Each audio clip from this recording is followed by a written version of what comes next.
ကောဇာတက္ကရာ1383ခုနှစ်တဘိုးတွဲလာဆန်း3ရက်2022ခုနှစ်ဖေဖော်ဝါရီလ3ရက်ဇာတာပတိနေ့၌အွန်လိုင်းမှာဟောကြားအပ်သောဘုရားဟောကြားကိုကျင်းစာတရားအကြောင်းတရားဒေသနာတော်လောကမှာလူတော်လူကောင်းဖြစ်ဖို့ရာနံပါတ်1အရေးကြီးဆုံးက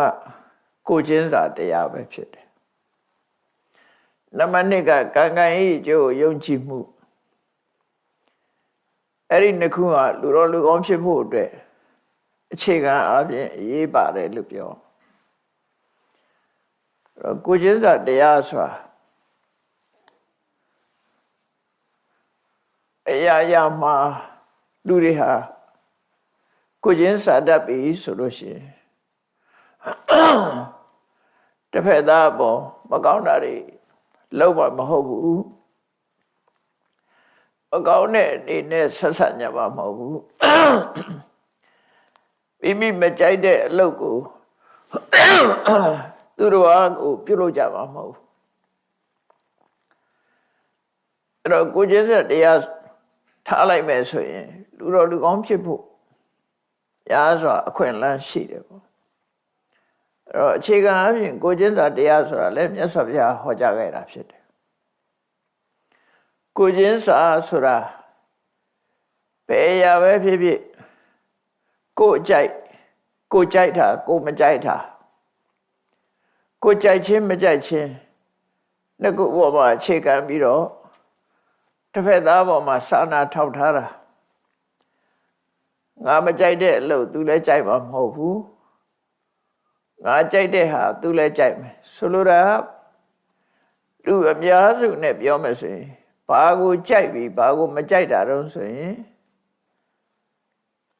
ဆင်းရဲတာကိုလူတိုင်းကမကြိုက်ဘူးချမ်းသာတာကိုပဲကြိုက်တယ်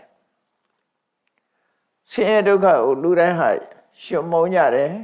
ချမ်းသာဒုက္ခကိုလူတိုင်းကတန်ဖိုးထားကြတယ်အဲ့တော့ကိုကြိုက်တာချမ်းသာ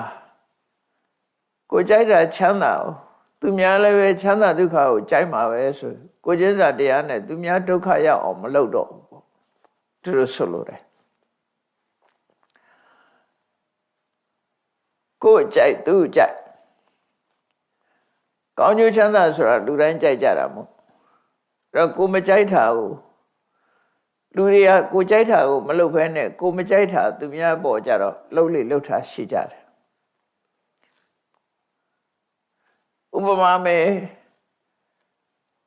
ကိုလာဆိုင်ရင်မကြိုက်ကြဘူးမခံနိုင်ကြဘူးကိုကိုအပြစ်ပြောရင်မကြိုက်ကြဘူးမခံနိုင်ကြဘူးသို့သောသူများကိုတော့အလွယ်တကူဆဲရေးတွေရှိကြတယ်သူများကိုအလွယ်တကူဆဲရေးတွေရှိကြတယ်အဲ့တော့ကိုမကြိုက်တာကိုသူများလှုပ်တာဟာကိုကျင်းစာတရားမရှိလို့သာဖြစ်တယ်ဒါကြောင့်မြတ်စွာဘုရားကိုကျင်းစာတရားကိုလည်းဟောတာဖြစ်တယ်နောက်တစ်ခါကံကံဤအကျိုးဆိုတာအရုံးကောင်းတာလုပ်ရင်ကောင်းကျိုးရတယ်မကောင်းတာလုပ်လို့ရှိရင်မကောင်းကျိုးရတယ်ကိုယ်တိုင်းကိုယ်ကခံယူချက်ရှိရကောင်းတာလုပ်မှကောင်းကျိုးရတယ်မကောင်းတာလုပ်ရင်မကောင်းကျိုးရလိမ့်မယ်ဆိုရင်လူတိုင်းဟာကောင်းကျိုးချမ်းသာကိုလိုလားကြတာဖြစ်သောကြောင့်ကောင်းတဲ့အလုပ်ပဲလုပ်ကြတော့မှာမကောင်းတဲ့အလုပ်ကိုရှောင်ကြမှာတော့ကံကံဤအကျိုးကိုလက်ခံယုံကြည်ထားတယ်ဆိုရင်လေလူတော်လူကောင်းဖြစ်ဖို့အခွင့်အလမ်းရှိတယ်ပေါ့အကယ်၍ကံကံဤအကျိုးကိုမယုံကြည်ဘူးဆိုလို့ရှိရင်လူတွေဟာလှုပ်ချင်တာလှုပ်မှာပဲကံတရားဆိုတာမရှိဘူးကံကံဤအကျိုးဆိုတာမရှိဘူးလို့ကံဤအကျိုးဆိုတာမရှိဘူးလို့ဒီလိုလက်ခံထားတဲ့ပုဂ္ဂိုလ်ဟာလူတော်လူကောင်းဖြစ်ဖို့အခွင့်အလမ်းနည်းတယ်ကံကံဤကျိုးယုံကြည်လက်ခံမှ အေးငါမကောင်းတာလို့ရင်မကောင်းကျိုးရမှာပဲကောင်းတာလို့မှကောင်းကျိုးရမှာဆိုပြီးတော့မကောင်းတာကိုရှောင်ခြင်းကောင်းတာကိုပြုလုပ်ခြင်းဆိုတဲ့အနေအထားအရသူဟာလူတော်လူကောင်းတယောက်ဖြစ်လာနိုင်အဲ့ဒါကြောင့်မို့လူတော်လူကောင်းဖြစ်ဖို့ရာအတွက်ဒီအချက်နှစ်ချက်ဟာအရေးပါတယ်လို့ပြောကိုကျင့်စာတရားလည်းအရေးပါတယ်ကံကံဤကျိုးကိုရှုံကြည်လက်ခံခြင်းရလည်းပဲအရေးပါတယ်လို့တော့ကိုကျင့်စာတရားနဲ့ပတ်သက်ပြီးတော့ရသော်ဗျာကသယုဒ္ဓနိကေဝေလူဒွာရိယသုတ်တံမှာဟောကြားထားတာရှိတယ်ကိုကျင့်စာတရားကိုပါဠိဘာသာနဲ့ပြောမယ်ဆိုရင်အတုပနာယိကလို့ခေါ်တယ်အတုပနာယိကဆိုတာအတ္တကမိမိကိုယ်ကိုဥပနာယိကကနိုင်ရှင်ကြည့်ခြင်းမိမိကိုယ်နဲ့နိုင်ရှင်ကြည့်ခြင်းသူများပေါ်တစ်ခုလုံးမယ်ဆိုရင်ကိုချင်းစာလိုက်တယ်ကိုကြိုက်သလားကိုမကြိုက်ဘူးလားဒီလိုအခြေအနေမျိုးလို့တာငါကြိုက်သလားငါမကြိုက်ဘူးလားအဲ့လိုစဉ်းစားလိုက်တာနဲ့သူများပေါ်ဒုက္ခပေးတဲ့အလုပ်ဆိုမလုပ်ဖြစ်တော့ဘူးပေါ့အဲ့လိုဆိုလို့တယ်အဲ့တော့ဒီသုတ်တံကိုမြတ်စွာဘုရားကအတုပနာယိကဓမ္မပရိယာယအတုပနာယိကတရားဒေသနာလို့ဒီလိုသတ်မှတ်ထားတယ်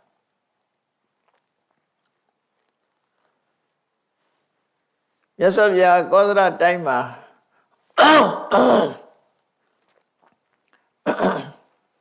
ဒေသစာရီကြွနေတဲ့အချိန်မှာဝေလူဒွာရိယဆိုတဲ့ဝေလူဒွာရဆိုတဲ့ဒီကုန်းရွာတစ်ခုကိုရောက်သွားတယ်ပုံနာတွေနေတဲ့ရွာတစ်ရွာကိုရောက်သွားတယ်အဲ့လိုဝေလူဒွာရဆိုတဲ့ပုံနာရွာရောက်သွားတော့မြတ်စွာဘုရားဟာ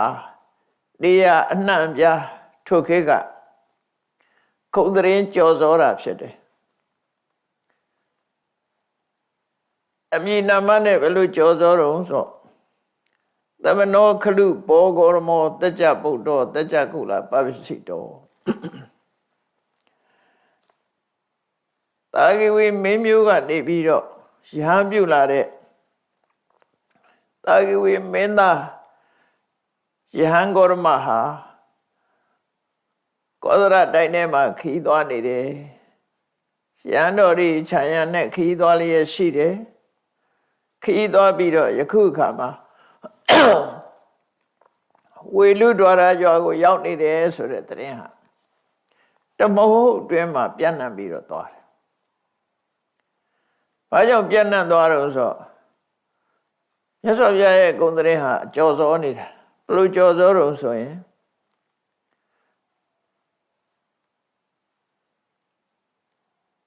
ဣတိပိသောဘဂဝါအရဟံဘဂဝါဆိုတဲ့စကားလုံးကဘာကိုအဓိပ္ပာယ်ဖော်တာတော့ဆိုရင်ဒါကအိန္ဒိယမှာဂဏိခေတ်နဲ့သုံးတယ်ဘဂဝံဆိုတဲ့စကားလုံးသုံးတယ်ဘဂဝံရဲ့အဓိပ္ပာယ်ကလေးစားအပ်တဲ့ဆရာကြီးလို့အဓိပ္ပာယ်ရတယ်အိန္ဒိယစကားလုံးနဲ့ဆိုရင်ဂုရုကြီးပေါ့နော်အများကယုတ်တိလေးစားရတဲ့ဂုရုကြီးအဲ့တော့ဘုရားဘောတန်မိုးထားကြလို့ဘဂဝါဆိုတဲ့စကားလုံးနဲ့သုံးတာဟာတန်မိုးထားလို့သုံးတဲ့စကားလုံးသာဖြစ်တယ်တမန်အပြင်ခေါ်ရင်တော့ယဟန်ဂေါရမလို့ခေါ်ကြတယ်သို့သောလေးစားတဲ့ပုဂ္ဂိုလ်တွေကဘဂဝါလို့ခေါ်တယ်အဲ့ဒီဘဂဝါဆိုတဲ့အဓိပ္ပာယ်ကအိန္ဒိယစကားလုံးနဲ့ပြောရင်ဂုရုကြီးဆရာကြီးလို့ဆိုတဲ့အဓိပ္ပာယ်လေးစားအပ်တဲ့ပုဂ္ဂိုလ်လို့ဒီကနေ့ခေတ်မှာတောင်အိန္ဒိယမှာသူတို့လေးစားတဲ့ပုဂ္ဂိုလ်တွေကိုဘဂဝါလို့ခေါ်တာသူတို့ကခဏအိန္ဒိယသုံးမှာကိုရှိသေးတယ်ဘဂဝါဆိုတာဗမာပြည်ကလူတွေကတော့ဘဂဝါဆိုတော့ဖရာပဲလို့ဒီလိုသိနေကြတယ် အိန္ဒိယမှာဖရာရဲ့လို့မဟုတ်ဘူးချီညိုလေးစားရတဲ့ပုဂ္ဂိုလ်မှန်သမျှကိုပကဝံလို့ခေါ်ကြတယ်သူတို့အဲ့တော့မြတ်စွာဘုရားနဲ့ပတ်သက်ပြီးတော့ကြော်ကြားနေတာဒီလိုချီညိုလေးစားတတ်တဲ့ပုဂ္ဂိုလ်ဆရာကြီးဟာအရဟံပူဇော်တတ်တယ်သမ္မာသမ္ဗုဒ္ဓောအမှန်ကန်ကိုယ်တိုင်သိတယ်ဝိဇ္ဇာသရဏသမ္ပန္နောအကျင့်တရားအသိပညာအကျင့်တရားနဲ့လည်းပြည့်စုံတယ်သူကတော်တရားတော်နဲ့ပတ်သက်ပြီးအောင်မြင်ပါရောက်ပြီးဖြစ်တယ်သို့မဟုတ်ပြည့်ကင်းသောစကားကိုမိန့်ကြားလေးရှိတယ်လောကဝိတုလောကအကြောင်းကိုကောင်းကောင်းသိသူဖြစ်တယ်အနုတ္တရောပုရိသဓမ္မတာရတိဆုံးမတိုက်တဲ့ပုဂ္ဂိုလ်ကိုဆုံးမတဲ့နေရာမှာတော့ထိတ်တန်းပုဂ္ဂိုလ်ဖြစ်တယ်တတ္တရိဝမနုဿနံလူရိနတ်တွေရဲ့ရှေ့ဆောင်ရှေ့ရပြုတဲ့ဆရာသမားဖြစ်တယ်ဘုရားမိမိကိုယ်တိုင်သစ္စာလေးပါးကိုသိပြီးသူတစ်ပါးကိုလည်းသိအောင်ဟောပြောနိုင်သူဖြစ်တယ်ဘဂဝါဘုံကံကြည်မသူဆရာကြီးဖြစ်တယ်လို့မြတ်စွာဘုရားနဲ့ပတ်သက်ပြီးဒီချင်းတွေဟာပြန့်နှံ့နေလောကမှာပြန့်နှံ့နေတယ်အဲ့ဒီယဟန်ဂေါရမဟာဒီလောကကြီးမှာသူဟောပြောတဲ့တရားကအစမှလည်းကောင်းတယ်အလယ်မှလည်းကောင်းတယ်အဆုံးသတ်လည်းကောင်းတယ်ကောင်းခြင်းသုံးပြနဲ့ပြည့်စုံတယ်ကောင်းခြင်းသုံးပြနဲ့ပြည့်စုံရင်မကအဓိပ္ပာယ်ကလည်းရှိလိုက်တယ်စကားလုံးကလည်းမှန်ကန်တယ်အဓိပ္ပာယ်ရှိစကားလုံးပြီးဝါနဲ့လုံးဝပြည့်စုံတဲ့စင်ကြယ်တန်ရှင်းတဲ့တရားဓမ္မကိုမြတ်စွာဘုရားဟောပြောတာဖြစ်တယ်ယဟန်ဂေါရမရဲ့ဟောပြောချက်ဓမ္မဟာအပြည့်အနာစလုံးဝကင်းတယ်တချို့ကြဟောပြောတာတွေကသူများပုတ်ခတ်ဟောတာရှိတယ်နော်မကောင်းတဲ့အဓိပ္ပာယ်တွေနဲ့ဟောတာဖြစ်တယ်မကောင်းတဲ့ဘက်တိုက်တွန်းပြီးဟောတာဖြစ်တယ်မြတ်စွာဘုရားရဲ့ဟောကြားချက်တွေကဘယ်သူမှလည်းမထိခိုက်ဘူးဘယ်သူမှလည်းမပုတ်ခတ်ဘူးတရားလမ်းကြောင်းနဲ့ဟောတာဖြစ်လို့အစာလည်းကောင်းတယ်လည်းလည်းကောင်းတယ်ဆုံးလည်းကောင်းတယ်ပြီးတော့အဓိပ္ပာယ်မရှိတာတွေနားထောင်ကောင်းရုံပြောတာလည်းမဟုတ်ဘူးအဓိပ္ပာယ်ပြည့်ဝတယ်စကားလုံးကလည်းပဲနဝင်ချိုတယ်ပြောတဲ့စကားလုံးရဲ့အကြောင်းအရာတွေကလည်းပြည့်စုံမှုရှိတယ်လို့ဘယ်ဘက်ကကြည့်ရသော်ပြဟောတဲ့တရားရဲ့နှစ်ချိုက်เสียကောင်းတာတွေကိုလူတွေကသိနေကြတယ်ပေါ့အဲ့ဒီစကားလုံးတွေကဘယ်လိုအဓိပ္ပာယ်ကိုဖော်ပြတော့ဆိုရင်ပြမစရိယံပကသေးတိမြင့်မြတ်တဲ့အကျင့်တစ်ခုကိုဖော်ထုတ်ပြတာအဲ့တော့မြတ်စွာဘုရားဟောတဲ့တရားဆိုတာမြင့်မြတ်သူတို့ရဲ့အကျင့်ကိုပြောတာမြင့်မြတ်တဲ့ပုဂ္ဂိုလ်တွေလိုက်နိုင်ရမယ်ကျင့်သုံးရမယ်အကျင့်တရားတွေကိုဟောတာမြတ်သောအကျင့်ပေါ့နော်အဲ့တော့အကျင့်ဆိုတာအမျိုးမျိုးရှိတယ်မကောင်းတဲ့အကျင့်ယုံမာတဲ့အကျင့်ဆိုးရတဲ့အကျင့်ဒီလိုအကျင့်တွေလည်းရှိတယ်မြင့်မြတ်သူတို့ရဲ့အကျင့်ကိုမြတ်စွာဘုရားဟောတာမြင့်မြတ်တဲ့ပုဂ္ဂိုလ်တွေရဲ့အကျင့်သူတော်ကောင်းတွေရဲ့အကျင့်အထက်တန်းစားတွေလိုက်နာတဲ့အကျင့်အဲ့ဒီကောင်းကျိုးချမ်းသာကိုဖြစ်ပွားစေနိုင်တဲ့ထက်တန်းကြတဲ့ကိုချင်းတရားတွေကိုမြတ်စွာဘုရားဟောကြားတာဖြစ်တယ်တဲ့သာရုခောပနာတထရူပနာရဟတံတသနာဟောတိဒီလိုရည်သွေးရှိတဲ့ပုဂ္ဂိုလ်သွားရောက်ပြီးတော့ဖူးမြင်လိုက်ရလို့ရှင်အမတ္တမအကျိုးရှိတယ်တွေ့လိုက်ရရင်အမတ္တမအကျိုးရှိတယ်ဆိုရက်ဒီလောကမှာဒီကုံသတင်းတွေကပြန့်နှံ့ပြီးတော့နေတယ်အဲ့တော့မြတ်စွာဘုရားရောက်လာပြီဆိုရင်လူတိုင်းကတွေ့ချင်တယ်သွားတွေ့ချင်ကြတယ်ဖူးချင်ကြတယ်ဘာဖြစ်လို့လဲဆိုဒီကုံရည်ချင်းတွေကြောင့်ပဲဒီလိုကုံရည်ချင်းတွေရှိတော့သွားတွေ့တာဟာကောင်းဆုံးပဲလို့ဆိုဖះကိုကြည်ညိုတဲ့ပုဂ္ဂိုလ်ရောမကြည်ညိုတဲ့ပုဂ္ဂိုလ်ရောရွာရှိလူတွေအားလုံးဟာမြတ်စွာဘုရားရှိရာကိုရောက်ရှိလာတတ်ကြတယ်ပေါ့ဘယ်ဒေသသွားဖះရောက်လာတယ်လို့သတင်းကြားလို့ရှိရင်အားလုံးကမြတ်စွာဘုရားကိုလာရောက်တွေ့ဆုံကြ ဗုဒ္ဓဘာသာတွေမှာတွေ့တာမဟုတ်ဘူးဖះကိုကြည်ညိုတဲ့ပုဂ္ဂိုလ်ဝါဒတွေ့တာမဟုတ်ဘူးကြည်ညိုသူရောမကြည်ညိုသူပါလာကြတယ်ပေါ့ဘုရားဘာသာဟုတ်သည်ဖြစ်စေမဟုတ်သည်ဖြစ်စေခုံသတင်းကိုကြားရတဲ့လာရောက်တွေ့ဆုံကြတယ်အဲ့တော့ဝေလူဒ္ဓဝရယောကလူတွေဟာတော်တော်များများမြတ်စွာဘုရားသတင်းကြားလို့ဖះသတင်းသုံးတဲ့နေရာကိုလာရောက်ပြီးတွေ့ဆုံကြတယ်တွေ့ဆုံတဲ့အခါမှာလူတွေဟာအမျိုးအစားကွဲပြားသွားတယ်ဖះနဲ့တွေ့တဲ့အခါမှာတချို့ကမြတ်စွာဘုရားကိုတယုတသိရှိခိုးပြီးတော့တလေးတစားထိုင်ရတယ်ဒါတွေကဗုဒ္ဓဘာသာတွေနော်အဲ့ဒီလူတွေကမြတ်စွာဘုရားကိုယုသိလေးမြတ်စွာရှိခိုးပြီးတော့မှထိုင်ရတယ်တချို့ကတော့ဘုရားကိုရှိမခိုးဘူးနှုတ်ဆက်စကားပြောတယ်ဝမ်းမြောက်စကားပြောတယ်ရှင်ဘုရားဘယ်ကကြွလာတော့ခီးသွားတာပင်မန္တလားနော်နေထိုင်ရောအစဉ်ပြေလားဒီရောက်လာတဲ့အခါမှာနေရထိုင်ရတာအစဉ်ပြေလားဆွမ်းကွမ်းရောပြည့်စုံပါရဲ့လားဆိုတဲ့လူမှုရေးစကားတွေနဲ့နှုတ်ဆက်ပြီးတော့ပြောကြတယ်အဲ့ဒီပုဂ္ဂိုလ်တွေကတော့ဘုရားဘာသာမဟုတ်ဘူးသို့တော့ယဉ်ကျေးတဲ့ပုဂ္ဂိုလ်တွေလူထုံတန်းဆင်လာအရယဉ်ကျေးတဲ့ပုဂ္ဂိုလ်တွေနောက်တစ်အုပ်စုကတော့မြတ်စွာဘုရားဘက်ကိုလှည့်ပြီးရှစ်တော်မခိုးဘူးလက်အုပ်ကလေးချီကြတယ်လက်အုပ်ပဲချီထားတယ်အဲ့ဒီပုဂ္ဂိုလ်တွေကတော့သူကဘုရားဘာသာလည်းမဟုတ်ဘူးသို့တော့သူများကဲ့ရဲ့မှာကြောက်တဲ့ပုဂ္ဂိုလ်တွေသူများကဲ့ရဲ့မှာဘုရားဘာသာတွေကမင်းတို့ဖះစီလာပြီးဘာလို့ရှင်မခိုးတာတော့လို့ပြောလို့ရှင်ဟာငါလက်ဥချီတယ်လေလို့ပြောမဲ့သူကအတခြားဘာသာတွေကယဟန်ဂေါရမလာတာဘာဖြစ်လို့ရှ िख ိုးရတာတော့လို့သူတို့အပြစ်တင်မဲ့ဆိုလို့ရှင်လက်အုပ်ချီတာရှ िख ိုးတာမှမဟုတ်တာလို့ပြောချင်တယ်အဲဒါကြောင့်ဒီလူတွေကကွာရုပ်သမားတွေနော်မပြတ်သားတဲ့လူတွေပေါ့ခြံစည်းကိုခွာထိုင်တဲ့လူမျိုးပေါ့ဂျားနေသမားတွေဘုရားဘာသာလို့လည်းမပြောရဘူးမဟုတ်ဘူးလို့လည်းမပြောရဘူးအဲ့လိုလူကလည်းရှိတယ်လေဒီကနေ့ခင်လည်းမပြတ်မသားသမားတွေအများကြီးရှိတာပဲဒါအပြတ်မသားသမားတွေဟိုလိုဒီလိုဟိုရောင်ဒီရောင်ရှိတာအဲ့တော့ဘာသာရေးပိုင်းမှာလည်းပဲမြတ်စွာဘုရားလက်ထက်ကမြတ်စွာဘုရားစီရောက်လာတဲ့အုပ်စုတွေတဲ့နော်ဒီလိုပုဂ္ဂိုလ်တွေလည်းပါလာတယ်နောက်အုပ်စုတစ်ခုကတော့ဘာလို့တော့ဆိုရင်ဖះနဲ့တွေ့တဲ့အခါမှာခက်ကြဲအတန်မြင့်ပြီးတော့တပည့်တော်တို့ကဘာမျိုးနွယ်ကဘာလူမျိုးတွေပါဘာမျိုးတွေပါဆိုပါစို့တပည့်တော်တို့ကပါရဒွါစအမျိုးပါကတ္တဝအမျိုးပါအဲ့ဒီခေတ်ကထိတ်တန်းမျိုးတွေကပါရဒွါစတို့ဘာလို့ဆိုထိတ်တန်းမျိုးတွေသူရဲ့မျိုးရိုးကိုဖော်ထုတ်ပြီးတော့မြတ်စွာဘုရားကိုရှောက်ကြားကြတယ်သူတို့လည်းရှင်မခိုးဘူးခါတော်လည်းမပြုတ်ဘူးသို့တော့လူကြားထဲမှာအခွင့်သာတော့သူပါဆိုတာကိုပြသကြတယ်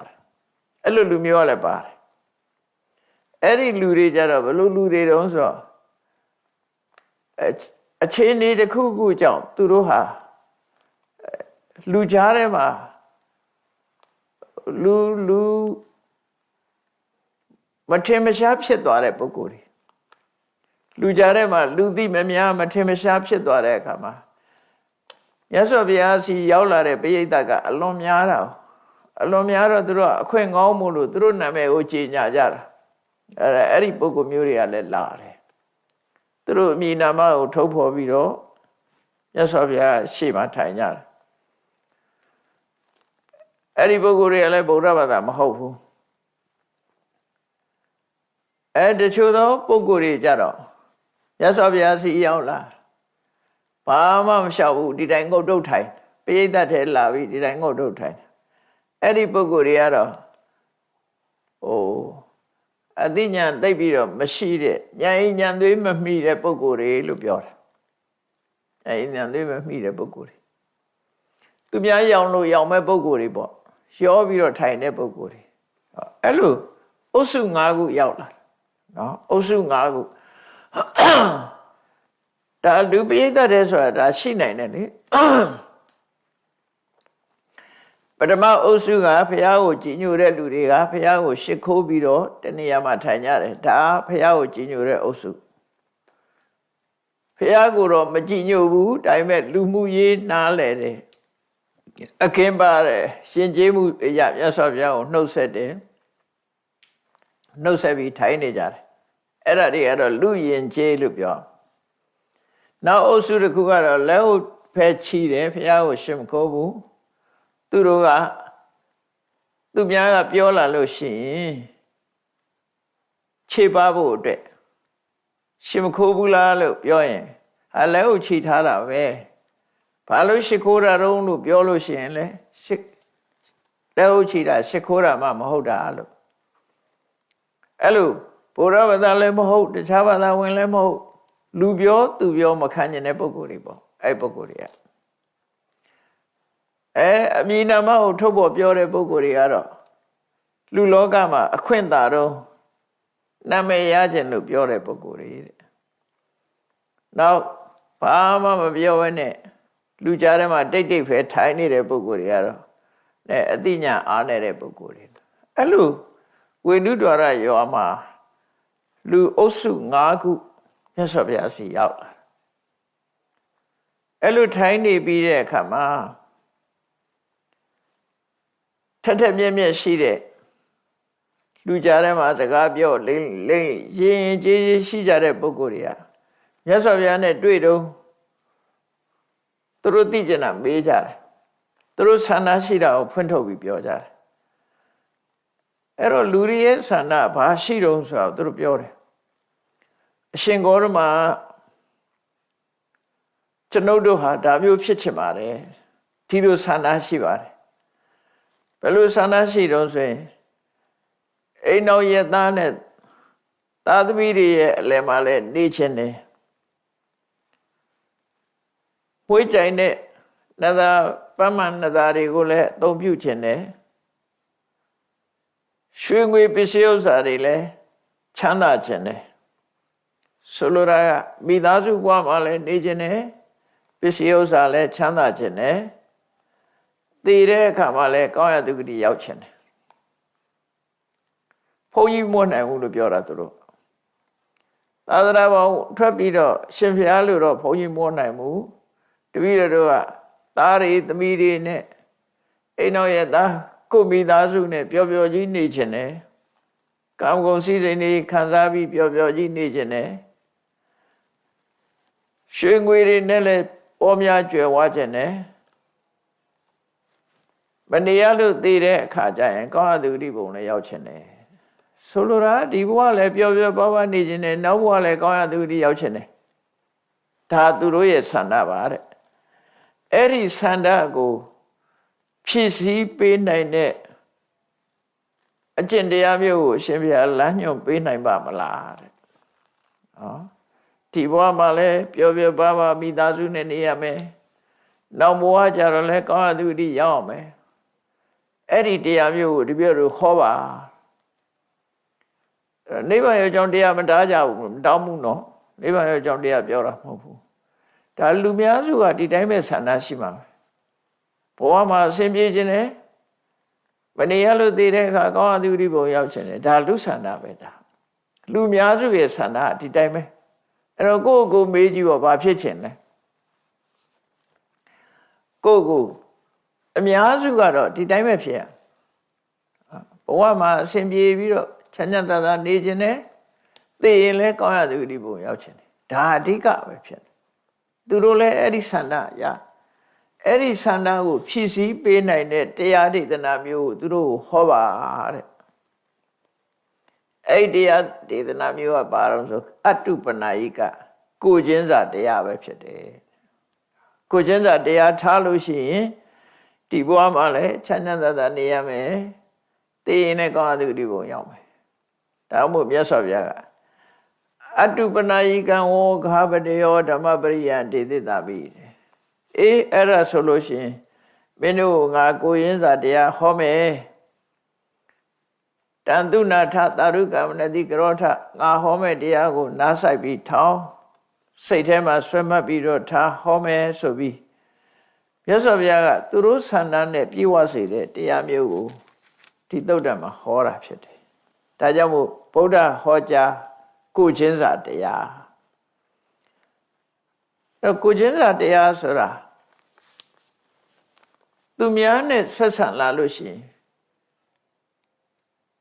နံပါတ်1ပြောဆိုခြင်းနဲ့ဆက်ဆံတာတစ်ခု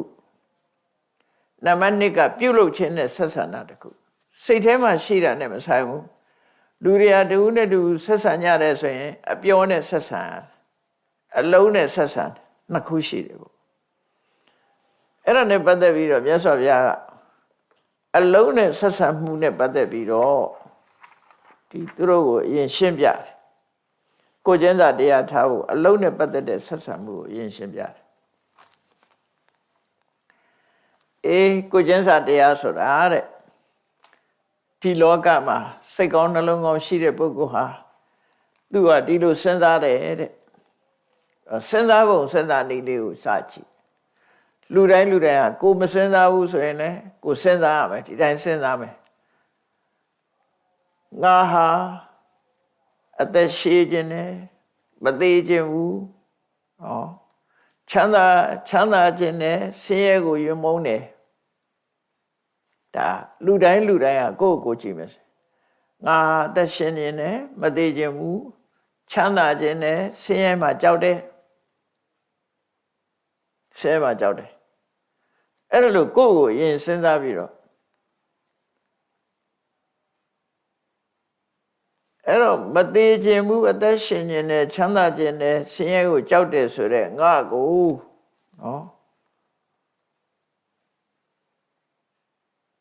သူများတွေကငါ့ကိုလာပြီးတော့တတ်မယ်ဆိုရင်ငါကြိုက်မှာမဟုတ်ဘူးမကြိုက်ဘူးမနှစ်သက်ဘူးအဲ့တော့ငါကိုယ်တိုင်ကလည်းပဲငါနီးတူအသက်ရှင်ခြင်းနဲ့မသေးခြင်းဘူးချမ်းသာခြင်းနဲ့ဆင်းရဲဒုက္ခကိုယုံမုန်းနေဆိုတဲ့မြည်သည့်တ attva ကိုပဲဖြစ်ဖြစ်ဒုက္ခပေးမယ်တပ်ဖြတ်မယ်ဆိုရင်သူလည်းကြိုက်မှာမဟုတ်ဘူး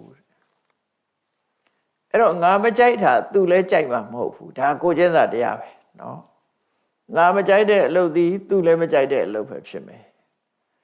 ယောခောမြာယံဓမ္မောအပိယောအာမနာဘောပရတိသောဓမ္မောအပိယောအာမနာပါယငါမကြိုက်တဲ့အရာသည်သူမကြိုက်တဲ့အရာသာဖြစ်တယ်အဲ့တော့ငါမကြိုက်တဲ့အရာကိုဘာဖြစ်လို့သူများကိုသွားလောက်အောင်မှာလဲကိုကျင့်စာတရားနဲ့စဉ်းစားတာငါမသေးခြင်းဘူးသက်ရှင်ခြင်းနဲ့မတတ်နဲ့သူများကိုဘယ်တရားဝါမှမတတ်နဲ့သူလည်းတရားဝါမှလည်းအသက်ရှင်ခြင်းညမှာပဲသူတို့ရဲ့ဆန္ဒအရာဆင်းရဲမှာကြောက်ကြတယ်ချမ်းသာခြင်းနဲ့ဘဝမှာပျော်ရွှင်ခြင်းနဲ့တော့အဲ့လိုပုဂ္ဂိုလ်မျိုးကိုပျော်ရွှင်ခွင့်မပေးဘူးအသက်ရှင်ခွင့်မပေးဘူးဆိုတာတရားသလားဘယ်တရားမလဲကိုတော့အသက်ရှင်ခြင်းနဲ့သူများတော့အသက်ရှင်ခွင့်မပေးဘူးကိုကတော့ချမ်းသာခြင်းနဲ့သူများကိုချမ်းသာခွင့်မပေးဘူးကိုကဒုက္ခရောက်မှကြောက်တယ်သူများကြတော့ဒုက္ခပေးတယ်ဆိုဒါမတရားတာပဲအဲ့လိုစဉ်းကျင်စဉ်းစားပြီးတော့သူများအသက်ကိုတတ်ချင်းဆိုတဲ့ပါဏာတိပါဒအမှုကကိုယ်တိုင်လဲရှောင်ကျင်တယ်သူတို့ဘာတွေကိုလဲရှောင်မိုးတိုက်တွန်းတယ်ရှောင်ကျင်ခြင်းကိုလဲချီးမွမ်းမှုပြုတယ်အဲ့တော့လူဟာ၃မျိုးပေါ့နော်ကိုယ်တိုင်လဲရှောင်တယ်သူများကိုလဲရှောင်မို့ပြောတယ်ရှောင်တာရဲ့ဂုဏ်ကျေးဇူးကိုလည်းပြောတယ်ချီးမွမ်းတယ်ပေါ့ရှောင်ကျင်ခြင်းကိုချီးမွမ်းပြောဆိုတယ်အဲ့ဒီအချက်၃ချက်နဲ့သူ့ရဲ့ကိုချင်းတရားဟာလုံးဝစင်ကြယ်သွားတယ်တိကောတိပရိသုဒ္ဓပွိုင်၃ခုကနေပြီးတော့သူကစင်ကြယ်နေတယ်ကိုယ်တိုင်မတတ်ခြင်းကြောင့်လည်းစင်ကြယ်တယ်သူများကိုအတတ်မခိုင်းခြင်းကြောင့်လည်းစင်ကြယ်တယ်တတ္ထဖြတ်တာကိုမချီးမွမ်းခြင်းကြောင့်လည်းပဲစင်ကြယ်တယ်ဒုစရိုက်ဆိုတာကိုယ်တိုင်တိုက်တွန်းချီးမွမ်းစိတ်တူ၄ခုရှိတယ်သူက ပါဏာတိပါဒနဲ့ပတ်သက်4ခုအာရိဏဒါနနဲ့ပတ်သက်4ခုဒုစရိုက်10ပါးနဲ့ပတ်သက်4ခုအဲ့တော့ဒုစရိုက်10ခုကို4ခုနဲ့4နဲ့မြောင်းလိုက်လို့ရှိရင်ဒုစရိုက်40ရှိတယ်နော်ဒုစရိုက်10ပါးသည်40ဖြစ်တယ်ကိုယ်တိုင်လှုပ်တာတစ်ခုသူများကိုတိုက်တွန်းတာတစ်ခုချီးမွမ်းတာတစ်ခုစိတ်တူတာတစ်ခုသူများလှုပ်ရင်သဘောတူတယ်အဲ့ဒါတွေကအကျိုးသက်ရောက်တာချင်းတူတူပဲအကျိုးသက်ရောက်တာချင်းတူတူပဲအဲ့တော့အဲ့ဒီနီးနဲ့သူကကိုယ်တိုင်တတ်ခြင်းကလည်းရှောင်တယ်သူများကိုတိုက်တွန်းခြင်းကလည်းရှောင်တယ်နော်ဒီပါဏာတိပါဒအလုပ်ကိုချီးမွမ်းပြောဆိုခြင်းကလည်းရှောင်တယ်ဆိုတော့ဒီသုံးခုအဖြစ်သူ့ရဲ့ကာယကံဟာကိုယ်ချင်းတရားဟာလုံးဝစင်ကြယ်နေဒါကပါဏာတိပါဒနဲ့ပတ်သက်ပြီးတော့ဒီကာယကံမှုတစ်ခုနဲ့သူပတ်သက်ပြီးတော့စဉ်းစားတာအဲ့ဒါလို့စဉ်းစားသလိုအဒိဏဒါနနဲ့ဆက်ပြီးတော့စဉ်းစားလူဆိုတာသူများဒုက္ခရအောင်လုပ်တာတတ္တာကတစ်ခုသူများပစ္စည်းဖြတ်တာတစ်ခုတော့လူတော့မတတ်ဘူးပစ္စည်းယူတယ်ဘယ်မှမကောင်းဘူးလေလူတတ်တာလည်းမကောင်းဘူးလူတော့မတတ်ဘူးပစ္စည်းယူတယ်ဒါလည်းဒုစရိုက်မှုပဲအဲ့တော့သူများပစ္စည်းယူမှုနဲ့ပတ်သက်ပြီးသူကစဉ်းစားတယ်သူစဉ်းစားပုံလေးက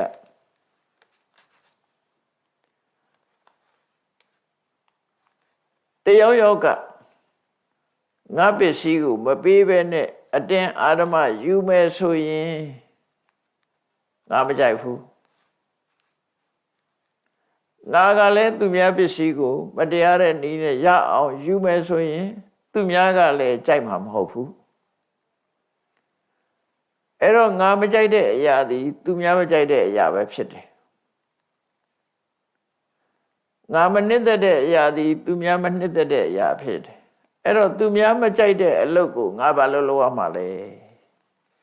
ဒါကိုချင်းစာတရားငါပစ္စည်းကိုသူများယူမယ်ဆိုရင်ငါမကြိုက်ဘူးအဲ့တော့သူများကလည်းသူတို့ပစ္စည်းကိုယူရင်မကြိုက်ဘူးအဲ့တော့ကိုမကြိုက်တာကိုသူများကိုဘာလို့လုပ်ရမှာလဲဆိုပြီးတော့သူများပစ္စည်းကိုယူခြင်းမှရှောင်ကျင်တယ်ဘယ်သူကိုမှလည်းဒီအရိဏဒါနအမှုပြုဖို့မတိုက်တွန်းမူအရိဏဒါနအမှုရဲ့ချီးမွမ်းစကားလည်းမပြောဘူးဆိုလို့ရှိရင်ကိုယ်တိုင်မလုပ်ခြင်းသူများကိုမခိုင်းခြင်းလုံးဝချီးမွမ်းမှုမရှိခြင်းအပြင်အရိဏဒါနနဲ့ပတ်သက်တဲ့သူရဲ့ကိုယ်ချင်းတရားဟာအချက်၃ချက်ကနေစီးခြင်းစင်ကြယ်သွားတယ်လုံးဝစင်ကြယ်တယ်ကိုယ်တိုင်လည်းမလုပ်ဘူးတော့ကိုယ်တိုင်တော့မလုပ်ဘူးသူများကိုတုတ်ပေးတယ်ဆိုရင်တော့မစင်ကြယ်ပြန်ဘူးအဲ့ဒါကိုယ်တိုင်တော့မလုပ်ဘူးသူများကိုခိုင်းတယ်အဲ့တော့ကိုယ်တိုင်လည်းမလုပ်ဘူးသူများလည်းမခိုင်းဘူးဒါပေမဲ့အဲ့လိုဟာကိုသဘောကျတယ်ဆိုရင်လည်းမစင်ကြယ်ပြန်ဘူးဒီသုတ္တမမြတ်စွာဘုရား point 3ခုပဲပေါ်တာတကယ်ကတော့4ခုရှိတယ်နော်4ခုရှိတာကိုယ်တိုင်တိုက်တွန်းချီးမွမ်းစိတ်တူစိတ်တူတာဆိုတာသဘောတူတာပြောတာအဲ့ဒီ4ခုစလုံးအပြည့်ရှိတယ်ဒါကြောင့်မို့အဲ့4ခုကနေကင်းလွတ်သွားလို့ရှိရင်ဒါ point 4ခုကနေပြီးသူ့ရဲ့ကာယကံမှုကစင်ကြယ်တယ်လို့ပြောမယ်အရိဏဒါနနဲ့ပတ်သက်ပြီးစင်ကြယ်အဲ့တော့ကိုပါဏာတိပါဒကနေပြီးတော့အချက်3ချက်ကစင်ကြယ်သလိုအရိဏဒါနနဲ့ပတ်သက်ပြီးတော့အချက်3ချက်စင်ကြယ်ရဲ့လားဆိုတော့ဆက်စေရမှာဖြစ်တယ်ပေါ့ဟုတ်ပြီလူတွေဟာကိုယ်လေးရောက်ဒုစရိုက်အလုပ်ကိုလုပ်တဲ့အခါမှာတပ်ဖြတ်ခြင်းအမှုရဲ့ပစ္စည်းဥစ္စာကိုမတရားယူခြင်းအမှုရဲ့နောက်တစ်ခုကဘာလို့ဆိုရင်လူကုန်သိက္ခာကိုစော်ကားခြင်းလူကုန်သိက္ခာကိုစော်ကားခြင်းအဲ့ဒါဘာလို့ဆိုတော့သူတစ်ပါးအိမ်တော်ဘက်ကိုသူတစ်ပါးအိမ်တော်ဘက်ကိုလွန်ကျူးစော်ကားမှု ကာမေတုမိစ္ဆာစာရပေါ့နော်သူတို့ဟာနဲ့အိမ်အောင်ပဲဖြစ်တဲ့အိမ်အောင်ဘက်ကိုချွလွန်မှုအဲ့တော့သူကစဉ်းစားတယ်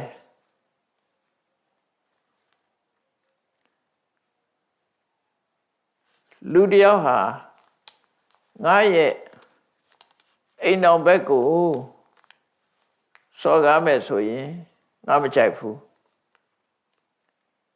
ထို့တူပဲငါကသူများရဲ့အိမ်အောင်ဘက်ကိုသွားပြီးတော့စော်ကားမယ်ဆိုရင်သူများလည်းကြိုက်မှာမဟုတ်ဘူးငါမကြိုက်တဲ့အလုပ်ဒီသူများမကြိုက်တဲ့အလုပ်ပဲဖြစ်တယ်အဲ့တော့သူများမကြိုက်တဲ့အလုပ်မျိုးကိုငါမကြိုက်တဲ့အလုပ်မျိုးကိုဘာဖြစ်လို့သူများကိုလုပ်ရမလဲမလုပ်သင့်ဘူးဒါကိုချင်းစာတရားပဲဒီကိုချင်းစာတရားထားပြီးတော့သူဟာကာမေတုမိစ္ဆာစာရအမှုကိုလုံးဝရှောင်ကျင်တယ်ကာမေတုမိစ္ဆာစာရအမှုကနေရှောင်ကျင်တယ်ကာမေတုမိစ္ဆာစာရကိစ္စနဲ့ပတ်သက်ပြီးဘယ်သူကိုမှအားပေးအားမြောက်မလုပ်ဘူးကာမေတုမိစ္ဆာစာရကရှောင်ကျင်တာကိုချီးမွမ်းတယ်ကာမေတုမိစ္ဆာစာရအလုပ်ကိုလုပ်ရင်ကဲ့ရဲ့ရှုတ်ချတယ်အဲ့ဒီနည်းအဖြစ်ကာမေတုမိစ္ဆာစာရဆိုတဲ့ကာယကံမှုကလည်းပဲအချက်၃ချက်ကနေသူဟာစင်ကြယ်တန်ရှင်းသွားတယ်အဲ့တော့ကိုယ့်ကိုတန်ရှင်းဖို့ရအတွက်ဒီအချက်၃ချက်ကနေစင်ကြယ်ရမယ်ကိုယ်တိုင်တော့မလုပ်ဘူးသူများကိုတော့သဘောကျတာမျိုးသူများကိုချွန်တွန်းလုပ်ပေးတာမျိုးတိုက်တွန်းတာမျိုးလုပ်နေသူဒါမစင်ကြယ်ဘူးအဲ့တော့ကိုယ်တိုင်လည်းရှောင်ကျင်တယ်သူများကိုလည်းမတိုက်တွန်းဘူးဒီလုပ်တဲ့ပုဂ္ဂိုလ်လည်းအားပေးအားမြောက်မလုပ်ဘူးရှုတ်ချတယ်သူတို့ဆိုလိုတယ်ပေါ့ဒါကာယဒုစရိုက်၃မျိုးနဲ့ပတ်သက်ပြီးတော့ကိုချင်းစာတရားထားဖို့နောက်တစ်ခါဝစီဒုစရိုက်နဲ့ပတ်သက်ပြီးတော့ကိုချင်းစာတရားထားဖို့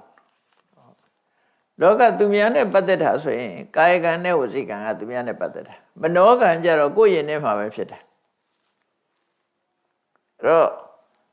ကာယကံစင်ကြယ်မှုရပြီဆိုရင်စိတ်နဲ့ပတ်သက်ပြီးတော့ဝစီကံနဲ့ပတ်သက်ပြီးတော့စင်ကြယ်ဖို့အတွက်သူကစဉ်းစားတယ်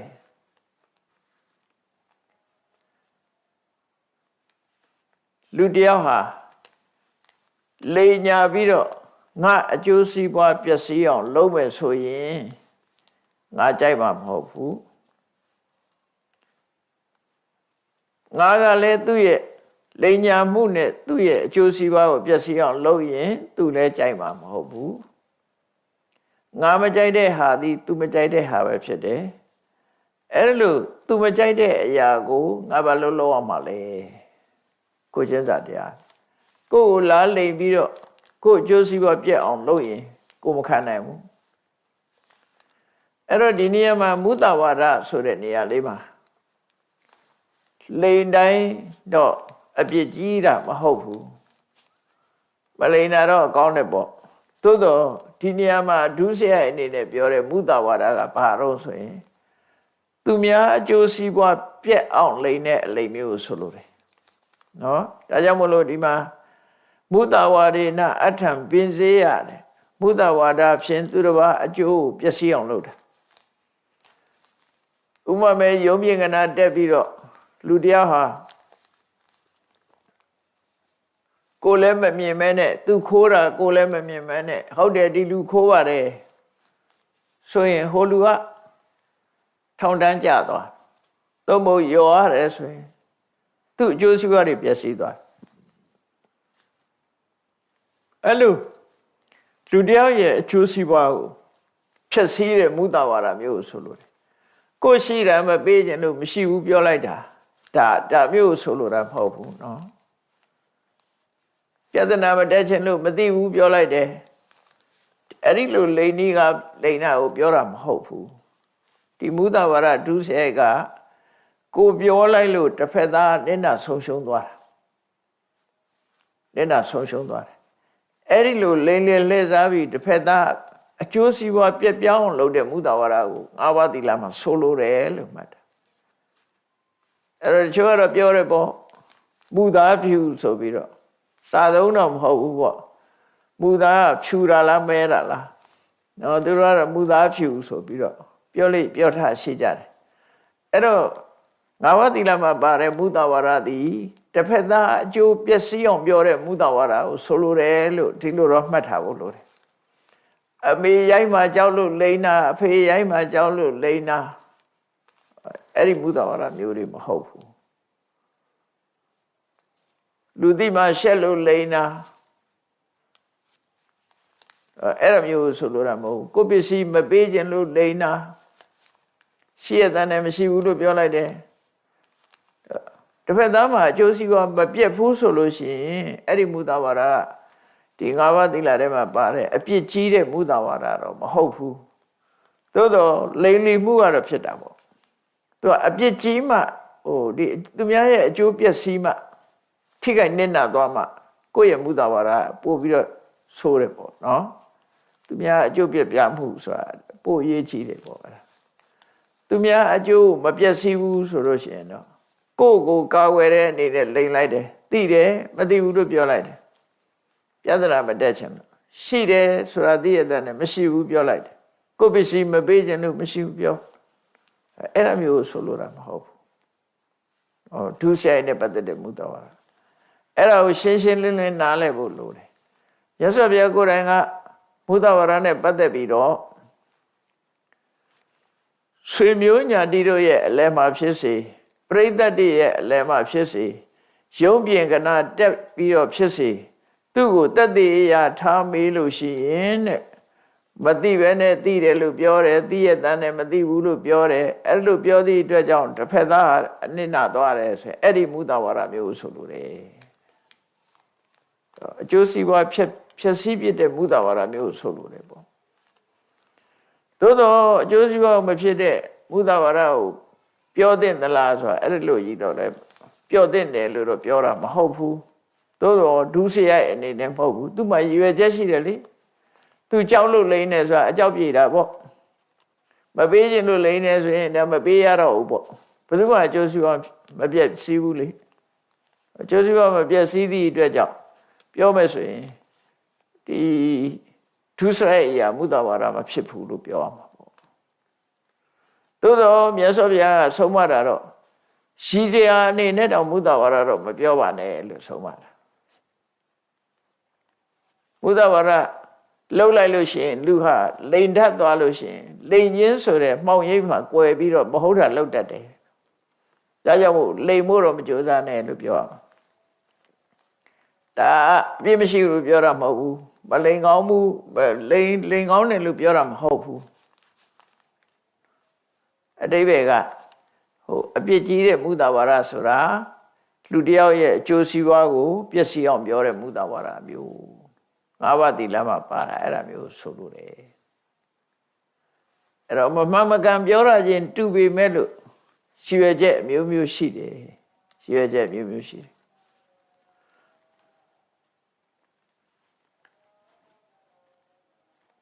အဲ့တော့သူကစဉ်းစားတာတယောက်ယောက်ကငါ့ကိုလိမ့်လေလှည့်ပြပြောစားခြင်းဖြင့်ငါရဲ့အကျိုးစီးပွားတွေကိုဖျက်ဆီးမယ်ဆိုရင်ငါကြိုက်မှာမဟုတ်ဘူးငါအနေနဲ့လည်းမုဒ္ဒဝါဒပြောပြီးသူများရဲ့အကျိုးစီးပွားကိုဖျက်ဆီးမယ်ဆိုရင်သူများကလည်းကြိုက်မှာမဟုတ်ဘူးသူများမကြိုက်တဲ့ဟာဒီငါမကြိုက်တဲ့အရာဒီသူများမကြိုက်တဲ့အရာပဲဖြစ်တယ်သူများမကြိုက်တဲ့အရာကိုငါဘာလို့လုပ်ရမှာလဲအဲ့လိုစဉ်းစားပါတဲ့အဲ့လိုစဉ်းစားလိုက်ပြီးတော့ကိုယ်တိုင်လည်းလိမ်လီမှုမလုပ်ဘူးသူများကိုလည်းလိမ်ဖို့မတိုက်တွန်းဘူးလိမ်လီခြင်းရဲ့ခုံကျေးဇူးကိုလည်းမပြောဘူးဆိုလို့ရှိရင်ကိုယ်မှာသုံးဘက်သုံးတန်ကစင်ကြယ်တဲ့ကိုယ်ကျင့်တရားတစ်ခုရပါတယ်လုံးဝစင်ကြယ်တဲ့ကိုယ်ကျင့်တရားတစ်ခုရအထို့တူပဲနောက်တစ်ခုကဘာလို့ဆိုလူတွေရဲ့နှုတ်မှာတယောက်နဲ့တယောက်ချစ်ခင်ပြီးတော့တဦးနဲ့တဦးမိတ်ဆွေရင်ဖြစ်နေပြီဆိုလို့ရှိရင်ကြားဝင်ပြီးတော့ချင်းထဲတတ်တယ်အချွန်နဲ့မှတ်တတ်တယ်အဲ့ဒါမျိုးဟာရှိတယ်လူတွေမှာမတည့်အောင်လုပ်တတ်တယ်ပေါ့ အဲ့ဒါကိုပိတုဏဝါစာလို့ခေါ်တယ်ပိတုဏဝါစာပိတုဏဝါစာဆိုတဲ့စကားလုံးကတစ်လုံးစီရဲ့အဓိပ္ပာယ်ကိုယူထားတာပိဆိုတာချစ်ခင်မှုသူဆိုတာတုံညစိတ်သုံးသွားအောင်နဆိုတာပြုလုပ်ခြင်းတဦးနဲ့တဦးကခင်မင်းနေတာကိုပျက်စီးသွားအောင်ချားဝင်ပြီးတော့ခုံးတိုက်တာအဲ့ဒါကိုပိတုဏဝါစာလို့ခေါ်တယ်အဲ့တော့လူတွေဟာစိတ်ဓာတ်ကလူတယောက်ကိုသူတို့နှစ်ယောက်ကွဲသွားစေခြင်းနဲ့ကိုယ့်ဘော်ကိုတော့ကျေးဇူးတင်စေခြင်းနဲ့ဆိုတဲ့စိတ်ဓာတ်နဲ့ဒါမျိုးလုံးလေးရှိတတ်တယ်ပေါ့နော်လုံးလေးရှိတတ်တယ်အဲ့ဒါကြောင့်မို့မိတ်ဆွေတွေချင်းချင်းကွဲပြားသွားအောင်မပြောရဘူးတဲ့အဲ့တော့တချို့ကတယောက်ယောက်ကငါနဲ့မိတ်ဆွေနဲ့ကွဲသွားအောင်ခုံးတဲ့စေကပြောမယ်ဆိုရင်ငါကြိုက်မှာမဟုတ်ဘူးထို့တူပဲငါကသူ့နဲ့သူ့မိတ်ဆွေနဲ့ကွဲအောင်ပြောမယ်ဆိုရင်သူ့လည်းကြိုက်မှာမဟုတ်ဘူးသူမကြိုက်တဲ့ငါမကြိုက်တဲ့ဟာဒီသူမကြိုက်တဲ့ဟာပဲဖြစ်တယ်သူမကြိုက်တဲ့အရာငါဘာလို့လုပ်ရမလဲကိုချင်းစာတရားထားလိုက်ပါတဲ့အဲ့လိုထားပြီးတော့ခုနလိုပဲပိတုဏဝါစာကနေပြီးတော့ကိုယ်တိုင်လည်းရှောင်တယ်သူများကိုလည်းတိုက်တွန်းခြင်းမလုပ်ဘူးချီးမွမ်းစကားလည်းမပြောဘူးဆိုလို့ရှိရင်သုံးဘက်သုံးတန်ကစင်ကြယ်သူဖြစ်သွားမယ်ဒါကိုချင်းတရားနဲ့ပတ်သက်ပြီးကိုယ့်ကိုစဉ်းစားပြီးတော့စင်ကြယ်တာဖြစ်အောင်ကြိုးစားဖို့မြတ်စွာဘုရားသွန်သင်ပြတာနော်နောက်တစ်ခုကဘာလို့ဆိုရင်ဖရုဒဝါစာဖရုဒဝါစာဆိုတာချမ်းတမ်းတဲ့စကားဆိုတာတစ်ဖက်သားမခံကျင်တဲ့စကားအဲ့တော့မခံကျင်တဲ့စကားဆိုတာဆဲတာပဲနော်ဆဲတဲ့စကားဆဲရတာဘာပဲညာပဲနဲ့ဆဲတာဆဲရခြင်းကမျိုးစုံရှိတယ်ဆဲရခြင်းကမျိုးစုံရှိတယ်ဆဲရလူကြီးပြောတာဆိုလို့ရှိရင်အသားမဲပြီးဝါတုတ်တုတ်ကိုမဲတုတ်လို့ခေါ်တာမျိုးလေဒါဆဲတာတစ်ခုပဲဆဲရခြင်းပဲဖြစ်တယ်နော်ဝါတုတ်လို့ပြောရင်လည်းဒါဆဲရတာလို့ဖြစ်တယ်အသားရောင်ကြည့်ပြီးတော့ပြောတာယောဂကြည့်ပြီးတော့ပြောတာပုံပန်းတရံကြည့်ပြီးတော့ပြောတာအဲ့ဒါတွေကဆဲရတဲ့စကားလို့ဒီလိုသတ်မှတ်တယ်အဲ့ဒါတွေဆဲခြင်းဆဲမျိုးဆိုတာအမျိုးစုံဆဲတယ်ယောဂနဲ့ဆဲတယ်ကိလေသာနဲ့ဆဲတယ်နာဘူးလို့ပြောရင်ဒါကိလေသာနဲ့ဆဲတယ်လို့ခေါ်တယ်အယူလို့ပြောရင်လည်းဒါဆဲတယ်လို့ခေါ်တယ်တော့တစ်ဖက်သားမခံနိုင်အောင်လုပ်တဲ့ဟာတွေမှန်သမျှဖရုဒဝါစာလို့ခေါ်တယ်နော်ဖရုဒဝါစာလို့ခေါ်တယ်အဲ့ဒီဖရုဒဝါစာနဲ့ပတ်သက်ပြီးတော့လေကိုယ့်ကိုစဉ်းစားလိုက်ပါငါကသူများကိုဆဲရတိုင်းထွာပြောရင်သူများကကြိုက်မှာမဟုတ်ဘူးငါကိုလာပြီးဆဲရတွဲထိုင်ရင်လေငါမကြိုက်ဘူးသူလည်းမကြိုက်ဘူးငါလည်းမကြိုက်ဘူးသူမကြိုက်တဲ့အရာသည်ငါမကြိုက်တဲ့ငါမကြိုက်တဲ့အရာသည်သူမကြိုက်တဲ့အရာပဲဖြစ်တယ်အဲ့တော့သူမကြိုက်တဲ့အရာမျိုးငါဘာလို့သူများသွားလောက်အောင်မှာလဲဆိုတဲ့ကိုကျင်းစာတရားထားလိုက်ပါတဲ့ထားပြီးတော့ဖရုဒဝါစာဆိုတာဆဲခြင်းကကိုယ်တိုင်လည်းမဆဲဘူးသူများကိုလည်းအဆဲမခိုင်းဘူးဆဲခြင်းရဲ့ချီးမွမ်းစကားကိုလည်းမပြောဘူးဆဲတာကောင်းတယ်လို့မပြောဘူးလို့ဆိုလို့ရှိရင်အချက်၃ချက်ကနေပြီးတော့သူကစင်ကြယ်တဲ့ပုဂ္ဂိုလ်ဖြစ်သွားတယ်ထို့တူပဲတန်ဖတ်ပလာပါဆိုဒီတန်ဖတ်ပလာပါဆိုတဲ့စကားကကျေပြန့်တယ်သူကပိန်ဖြင်းသောစကားလို့ဘာသာပြန်ကြတာအတိတ်ပဲသိပေါ်ခြင်းမပေါ်မယ်ပေါ့နော်ပိန်ဖြင်းတယ်ဆိုတာနှစ်သာရမရှိတဲ့စကားအဆုံးမလည်းမဟုတ်ဘာမှအကျိုးသက်ရောက်မှုမရှိတဲ့မဟုတ်မမှန်လုံးကြံပြောဆိုတဲ့စကားမျိုးတွေသူကပြောတဲ့အချိန်ပြောတာလည်းမဟုတ်ဘူးဆုံးမစကားနဲ့လည်းမပတ်သက်ဘူးတရားနဲ့လည်းမပတ်သက်ဘူး ဘာနဲ့မှဘယ်ဘက်ကကြည့်ကြည့်ဘာမှအနှစ်သာရမရှိတဲ့စကားမျိုးတွေကိုတမ္ဖပလပ္ပလို့ခေါ်တယ်ဒါရင်မကဘူးသူကတန်ဟိတဒုက္ခပလပတိဣတိနာတိတမ္ဖပလပေါ်တယ်လူတယောက်ရဲ့အကျိုးစီးပွားအကြောင်းတရားနဲ့ချမ်းသာကိုဖျက်ဆီးတတ်တဲ့အရာလို့ဆိုလိုတာတလွဲကိုနားလည်သွားတာမျိုးတွေလူတယောက်ကိုမကောင်းတဲ့ဘက်ကိုရောက်သွားအောင်သွေးဆောင်ပြောဆိုတဲ့အရာတွေဖြစ်မှာအဲ့တော့တမ္ပပလပဆိုတဲ့စကားကိုနားထောင်ရင်ဒီပုဂ္ဂိုလ်ကတလွဲတွေမှတ်ယူပြီးတော့တလွဲအတွေးတွေတွေးတယ်တလွဲအလုပ်တွေလုပ်တယ်လူလောကမှာဘာမှတန်ဖိုးမရှိတဲ့အလုပ်တွေလုပ်တယ်သင်္ကန်းစာပေးတာလည်းမဟုတ်ဘူးဘဝရဲ့အနေထိုင်ဘဝသင်္ကန်းစာလည်းမရဘူးအတွေးခေါ်တွေလည်းလွဲချော်သွားတယ်အကျိုးစီးပွားတွေလည်းပျက်စီးတယ်ဆိုတဲ့စကားမျိုးသူကတော့အတမကျဲတယ်အဲ့တော့တမ္ပပလပနဲ့ပတ်သက်တဲ့ဟာတော့မြတ်စွာဘုရားကဘာဟောတော့ဆိုမန္တာလည်းမဟုတ်ဘူးတဲ့ပြောတဲ့အချိန်လည်းမဟုတ်ဘူးတရားနဲ့လည်းမပတ်သက်ဘူးဆုံးမတာနဲ့လည်းမပတ်သက်ဘူးသင်္ကန်းစာပေးတဲ့စကားမျိုးလည်းမဟုတ်ဘူးဟောဘာမှအနှစ်သာရမရှိဘဲနဲ့လူရဲ့အတွေးခေါ်တွေလွဲချော်သွားစေတဲ့စကားမျိုးတွေကိုတမ္ပပလပလို့ခေါ်တယ်အဲ့ဒါကိုဒီတမ္ပပလပဆိုတဲ့စကားလုံးရဲ့အဓိပ္ပာယ်ကိုဖွင့်ဆိုတဲ့အထက်ကရာတွေကတော့ဘာရေးတုံဆိုဟိန္ဒူပုံမြင်နေမှလာတဲ့နော်ရာမယဏဇတ်ကိုရည်ညွှန်းပြီးတော့ပြောလို့ရှိတယ်နော်ဒါတဂီရီတို့မေတိတာကိုခေါ်ဆောင်သွားတာတို့တတဂီရီဘီလူကခေါ်သွားတာတို့အဲ့ဒီဇလန်နေဟာအလကားရီလို့ရေးရရှိတယ်သူကအဲ့ဒီဇလန်နေလို့ရည်ညွှန်းပြီးတော့ပြောလို့ရှိတယ်တော့အဲ့ဒီရာမယဏဇတ်ကိုတမိုးထားတဲ့လူတွေကတော့မကြိုက်ဘူးပေါ့နော်ဒီစကားကိုကြိုက်ချင်မှကြိုက်မယ်ကြိုက်ချင်မှကြိုက်သို့သောရှင်မဗုဒ္ဓဂောသတို့အထက်ကရာဆရာတွေကတော့တမ္ပပလပဆိုတာဘယ်လိုဟာတုံးဆိုရင်မေတိတာတတဂီရီကနေခိုးသွားတာတို့အဲ့ဒါမျိုးတွေဒီလိုဇလန်းတွေရာမယဏဇတ်မှာလာတဲ့ဇလန်းမျိုးတွေကိုတမ္ပပလပလို့နမူနာထုတ်ပြတယ်သူက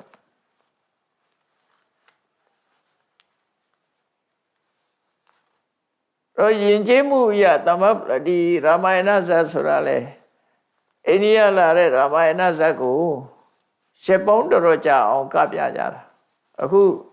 အင်ဒိုနီးရှားတို့လည်းပဲဒီရာမယဏဇတ်ကလာပဲဗမာပြည်မှာလည်းရာမယဏဇတ်တွေကတယ်နော်ထိုင်းမှာလည်းကတယ်အဲ့ဒီဇလန်တွေကိုရည်ညွှန်းပြီးတော့ဒါအကျိုးမရှိတဲ့ဟာတွေလို့မဟုတ်မမှန်လုံးကြံထားတာတွေလို့ဘာမှလည်းတန်ဖိုးမရှိဘူးပေါ့လေအဲ့ဒါလို့အထက်ကရာကျမ်းတွေကတော့အဲ့လိုရေးတယ်အဲ့တော့တမ္ပပလပဆိုတာခုနပြောသလို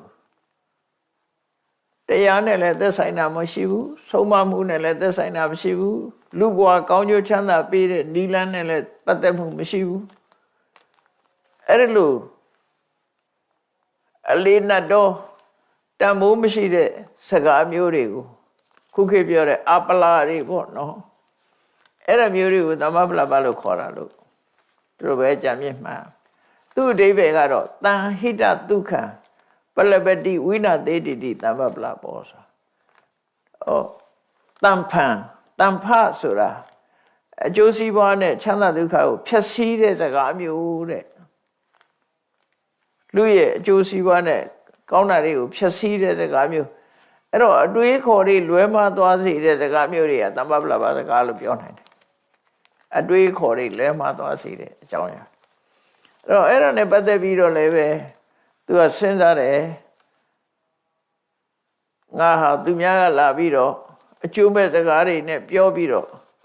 ငါရဲ့အတွေးခေါ်တွေမှားယွင်းအောင်လုပ်ရင်ငါကြိုက်မှာမဟုတ်ဘူးငါကလည်းသူ့ကိုတ တမ္ပပလပပြောပြီးတော့အတွေးခေါ်လွဲမောင်းလို့ရင်သူ့လည်းကြိုက်မှာမဟုတ်ဘူးငါမကြိုက်တဲ့အရာသူမကြိုက်တဲ့အရာဟာငါမကြိုက်တဲ့အရာပဲဖြစ်တယ်ဒါကြောင့်သူများမကြိုက်တဲ့အရာကိုငါဘာလို့လုပ်ရမှာလဲလို့ကိုချင်းစာတရားနဲ့စဉ်းစားလိုက်ပါတဲ့အဲ့ဒါလို့စဉ်းစားလိုက်ပြီးတော့ကိုယ်တိုင်လည်းတမ္ပပလပကိုရှောင်လိုက်ပါသူများကိုလည်းတမ္ပပလပပြောဖို့မတိုက်တော့မှနဲ့တမ္ပပလပရဲ့ကောင်းကျိုးကောင်းတယ်ဆိုတာကိုလည်းပဲမချီးမွမ်းမှနဲ့လို့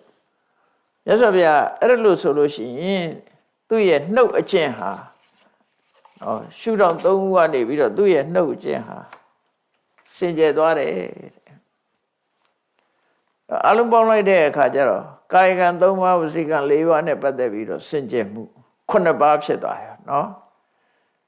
ကိုချင်းစာတရားထားပြီးတော့ကိုယ့်ရဲ့ကာယကံဝစီကံစင်ကြယ်အောင်ကိုချင်းတရားကောင်းအောင်သွန်သင်ပြသတဲ့ကိုချင်းစာတရားပဲဖြစ်တယ်ပေါ့ဒုစရိုက်တွေကိုမကျွလွန်အဲ့ဒါလို့လုပ်ပြီးတဲ့အခါကျအဲ့ဒီပုဂ္ဂိုလ်ဟာမြတ်စွာဘုရားအပေါ်မှာနှစ်ကအသိဉာဏ်နဲ့ယုံကြည်သက်ဝင်မှု blind faith မဟုတ်ဘူးမျက်ကန်းယုံကြည်မှုမဖြစ်ရဘူးဘုရားပေါ်မှာယုံကြည်တဲ့အခါမှာတကယ်ကိုနှစ်ကယုံကြည်တာအသိဉာဏ်နဲ့စဉ်းစားပြီးမှယုံကြည်လက်ခံတာမျက်ကန်းယုံကြည်မှုမဟုတ်ဘူးအသိဉာဏ်နဲ့ယုံကြည်တယ်ဓမ္မတရားပေါ်မှာအသိဉာဏ်နဲ့ယုံကြည်တယ်သံဃာပေါ်မှာအသိဉာဏ်နဲ့ယုံကြည်တယ်အရိယာသူတော်ကောင်းတွေမြတ်နိုးတဲ့သီလပေါ်မှာလည်းမကျိုးမပေါက်မပြောက်မကြအောင်ထိမ့်သိမ်းဆောလျှောက်တယ်ဆိုတော့ခုနတုန်းကဒုစရိုက်တရားကိုရှောင်ကျင်တဲ့သူတော်ကောင်းတရား9ပါးတတ္တဟိတတ္တမေဟိသူတော်ကောင်းတရား9ပါးဒုစရိုက်တွေကိုအောင်လိုက်တာကာယဒုစရိုက်3ပါးဝစီဒုစရိုက်4ပါးကိုရှောင်ကျင်တယ်နောက်ဖရာတရားသံဃာယရဏ3ပါးနဲ့သီလ၅ပါးသီလကိုမျက်မျက်နှာနှာထိမ့်သိမ့်ဆောလျှောက်တယ်ဆိုအလုံးပေါင်းလိုက်တဲ့အခါကျတော့9ပါးရဲ့ဒီက4ပါးရဲ့4ခုရဲ့နော်17ပါးအဲ့ဒီအရေးချင်း17မျိုးနဲ့ပြည့်စုံတဲ့ပုဂ္ဂိုလ်အရေးချင်း17မျိုးနဲ့ပြည့်စုံတဲ့ပုဂ္ဂိုလ်ဟာကိုပြောခြင်းပြောလို့ရတယ်တဲ့ဘာပြောရမလဲငါတို့ကတော့ဘယ်တော့မှငရဲမကြဘူးငါမှငရဲကြနိုင်တဲ့အကုသိုလ်မရှိဘူးကုန်နေပြီငါဘယ်တော့မှတိရစ္ဆာန်ဘဝမရောက်ဘူးတိရစ္ဆာန်ရောက်စေနိုင်တဲ့တရားတွေငါမှကုန်နေပြီငါဘယ်တော့မှပြိတ္တာဘဝမဖြစ်ဘူးပြိတ္တာဘဝဖြစ်နိုင်တဲ့တရားငါမှမရှိဘူးငါဘယ်တော့မှအပင်ငရဲအပယ်ဒုက္ခတိကိုကြမဲ့ပုဂ္ဂိုလ်မဟုတ်ဘူးငါဟာတကယ်သောတာပန်ပဲလို့ငါဟာတကယ်သောတာပန်ဖြစ်တယ်ကိုယ်ဆန္ဒမပါပဲပင်ငရဲကြတာမျိုးမရှိဘူးအထက်မဲ့ဖို့ရဝရအတွက်ကိန်းသေးတယ်ကြည်သေးသိကြတယ်လို့ကိုပြောခြင်းပြောလို့ရတယ်လို့မြတ်စွာဘုရားကနောက်ဆုံးမှာကိုချင်းစာတရားကနေပြီးတော့ကိုလူတော်လူကောင်းဖြစ်ပြီးတော့ကိုအာမခံချက်ပေးနိုင်တဲ့အဆင့်ထိအောင်မြတ်စွာဘုရားဟောတယ်အဲ့ဒါလို့ဟောလိုက်တဲ့အခါကျတော့ဝေလူတွာရရွာကလာတဲ့ပုံနာတွေရွာသူရွာသားတွေဟာမြတ်စွာဘုရားကိုဝမ်းမြောက်ဝမ်းသာလျှောက်ကြတယ်ရှင်ဘုရားရှင်းပြတာကောင်းလိုက်တာတပည့်တော်တို့ဟာဒီကနေ့ကစပြီးရှင်ဘုရားကိုကိုးကွယ်စိတ်ကပ်ပါတယ်တရားကိုလည်းကိုးကွယ်စိတ်ကပ်ပါတယ်သံဃာကိုလည်းကိုးကွယ်စိတ်တပည့်တော်တို့ကိုရှင်ဘုရားကိုးကွယ်စိတ်ကပ်တဲ့ဥပဒကဥပတိကမတွေလို့မှတ်တော်မူပါလို့မြတ်စွာဘုရားကိုလျှောက်ကြားကြတယ်အဲ့တော့ရှေးတုန်းကဗုဒ္ဓဘာသာအဖြစ်ခံယူတယ်ဆိုတာဗုဒ္ဓဘာသာဆိုတဲ့အသုံးမဟုတ်ဘူးဥပဒကဥပတိကဆိုတဲ့အသုံးနဲ့သုံးတာဖြစ်တယ်ဗုဒ္ဓဘာသာဆိုတဲ့အသုံးလုံးကမြန်မာပြည်ကထွင်ပြီးတော့သုံးလိုက်တဲ့စကားလုံးသာဖြစ်တယ်မြတ်စွာဘုရားရဲ့အသုံးလုံးကဥပဒကနော်ဥပဒကရဲ့အဓိပ္ပာယ်ကယရဏသုံးပါးကိုစိကတ်သူအမျိုးသမီးကဥပတိကအမျိုးသားကဥပဒကအဲ့ဒါလို့ယရဏသုံးပါးကိုအသက်တဆုံးဆုံးကတ်သူလို့မှတ်ယူပါလို့မြတ်စွာဘုရားကိုလျှောက်ပြီးတော့မြတ်စွာဘုရားကိုဖရာ တရားတန်ခါယရဏသုံးပါးကိုကိုယ်ဝစီကတ်တဲ့ပုဂ္ဂိုလ်တွေအဖြစ်လျှောက်ထားကြတယ်တဲ့ဒါဟာဝေလူဒွါရိယသုတ်တံမှာမြတ်စွာဘုရားဟောတဲ့ကိုချင်းစာတရားပဲဖြစ်တယ်ကိုချင်းစာတရားထားပြီးတော့လူတော်လူကောင်းဖြစ်အောင်ကြိုးစားကြရမှာဖြစ်တယ်တရားချက်ခင်သူတော်စင်ပြိဿအပေါင်းတို့ကိုချင်းစာတရားထားခြင်းအပြင်မိမိတို့ကိုမိမိတို့လူတော်လူကောင်းအဖြစ်စဉ်းစားတွေးခေါ်ပြီးတော့အကောင်းဆုံးဖြစ်အောင်ကြိုးစားအားထုတ်နိုင်တယ်ဆိုတာဒီသုတ်တံအရထင်ရှားလို့ကိုယ်စီစိတ်ဝင်စားကြိုးစားအားထုတ်နိုင်ကြပါစေကုန်သတည်းသာဓုသာဓုသာဓု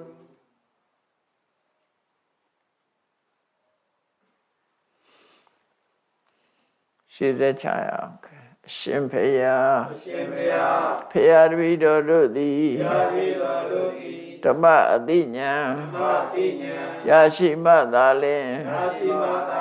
နိဗ္ဗာန်ချမ်းသာကိုမျက်မှောက်ပြုနိုင်ပါသောကြောင့်ဓမ္မအသိဉာဏ်ရရှိစေရန်ရှိတန်ကြလျက်ဓမ္မသဘင်ဆင်းရဲခြင်းပါပြုလို့ကြ၍အဝဒဒါနာဓမ္မဒါနာတရားအလူတော်ကိုပေးလူကြပါကုန်၏တရားတော်မြတ်ကိုယုတိလေးမြတ်စွာမမတ်သားသာအာယုန်ထားလျက်နာကြားကြပါကုန်၏တရားတော်မြတ်ကိုတတဗဝတ္ထုအစုစုတို့ဖြင့်ပူဇော်ကြပါကုန်၏ယနေ့ယခုအာထုပ်ပြုလုပ်ကြရသောဤကောင်းမှုဤကုသိုလ်စုစုသည်နိဗ္ဗာန်ချမ်းသာ၏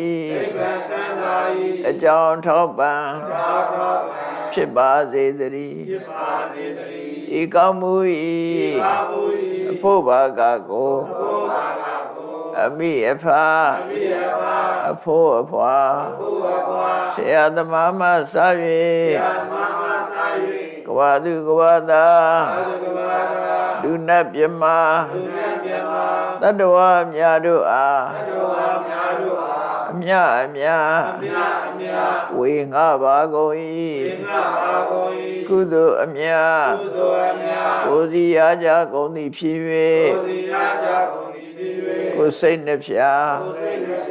ချမ်းသာကြသည်ဖြစ်ကြပါစေကုန်သတည်းအာ